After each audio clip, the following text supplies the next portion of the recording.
താത്വികമായ ഒരു അവലോകനമാണ് ഞാൻ ഉദ്ദേശിക്കുന്നത്.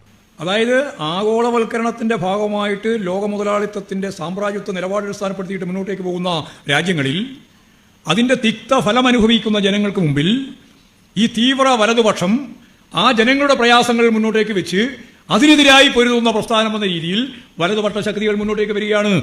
അവർ പല ഭാഗത്തും പല രാജ്യങ്ങളിലും യൂറോപ്യൻ രാജ്യങ്ങളിൽ ഉൾപ്പെടെ ജയിച്ച് കടന്നു വരുന്നു. ദക്ഷിണാഫ്രിക്ക ഉൾപ്പെടെയുള്ള മേഖലയിൽ ഇതാണ് നമ്മുടെ മുമ്പിലുള്ള ചിത്രം. മനസ്സിലായില്ല. അതായത് വർഗാധിപത്യവും കൊളോണിയലിസ്റ്റ് ചിന്താ സരണികളും റാഡിക്കലായിട്ടുള്ള ഒരു മാറ്റമല്ല.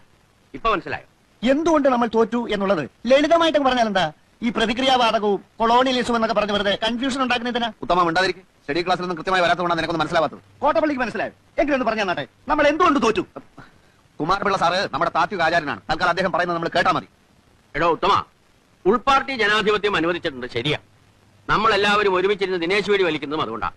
എന്ന് വെച്ച് പാർട്ടിയിലെ ബുദ്ധിജീവികളെ ചോദ്യം ചെയ്യരുത്. മനസ്സിലായോ?